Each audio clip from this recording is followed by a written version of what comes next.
let's talk about him and his stance when it comes to the protests and his U-turn. Now, we all remember at the beginning of these demonstrations, Khalif Kairo was among the first people. Ukombele alikuwa very ready. He even said he went into parliament when people were storming into parliament.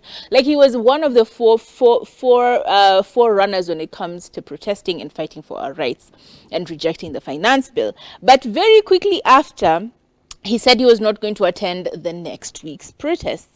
And when people asked him why, he said he just doesn't feel like it's necessary. He feels like, you know what, the president has already dropped the finance bill, so there's no point of him going to protest. But even still, this week, when he was asked about his stance on this Tuesday protest that happened yesterday, he had three very particular reasons why he said people should not go and fight anymore. He said one of the reasons is, he said, most of the objectives that we were fighting for have been met. The key was finance bill, and they have already withdrawn it. The whole cabinet has gone home.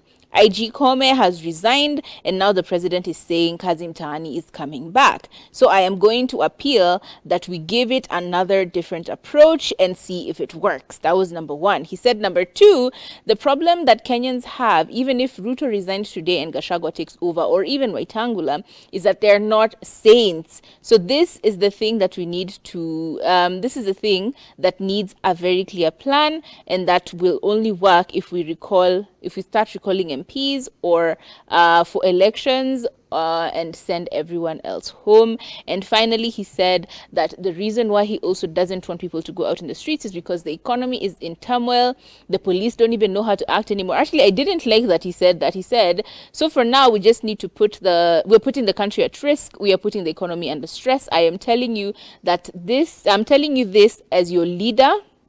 I'm not telling this as your leader, but rather a young person who has considered several risks. So do not go to the streets. It's not worth it. He said even police don't know how to act anymore because, there's so much going on. They don't even know what they're fighting against themselves. It's becoming a very huge strain on the economy. The businesses that have to close constantly and the ones that are being looted, we need to stop, because then if we don't stop, all these businesses are going to run losses, and it's going to cause an economical stress to the business owners.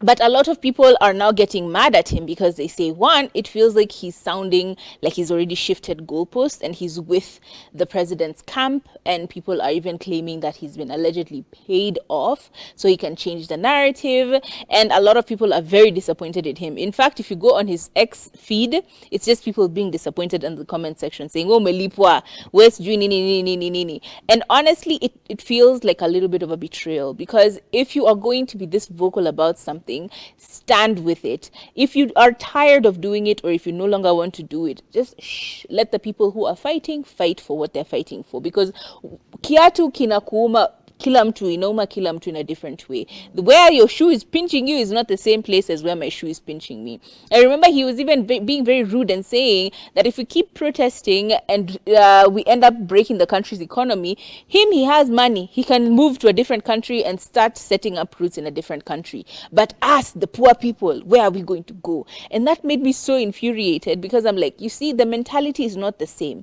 We're in a different position than you. You make your millions from selling your cars, good for you. But the rest of us Kenyans who don't even have those businesses to fall back on, we have nothing else to do but to fight for the rights and fight for the people who need to be removed and uprooted from their positions, to be uprooted in order for us to start afresh. We all just want to start afresh. That is the narrative we all have. So it's very sad to see that people who are actually very, very much at the forefront of helping and vocalizing this story, seeing them fall back and saying that, yeah, it's okay, some of our things have been, some of the things we wanted have been resolved, so let's now, hush and keep quiet and wait for things to be sorted out. The problem is the people who have been uprooted are the same people who are going to be re-elected if we keeping quiet about this. So I believe with every ounce of my being that the journey has just begun. We have so much more to do. And if you do not want to do anything, just retract to your corner, talk about other things, leave the politics and the picketing to the people who are interested in politicking and picketing.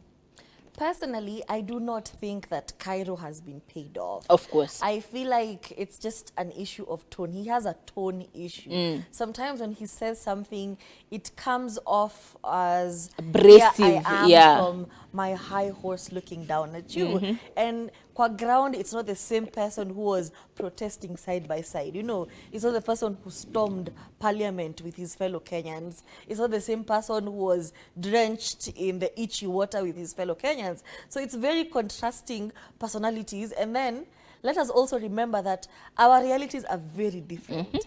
For him, when he was protesting, when he was being very loud about it, perhaps along the way he realized he had something to lose. And he realized perhaps it's not in my best interest for me to continue following this path.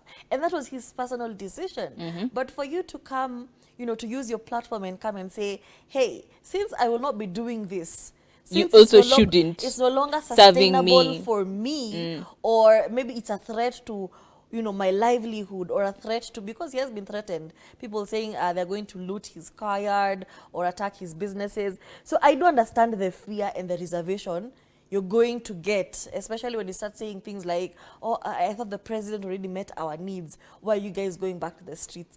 Because there are new issues arising. Every day there's something new. Every day, like bodies are being recovered, dumped.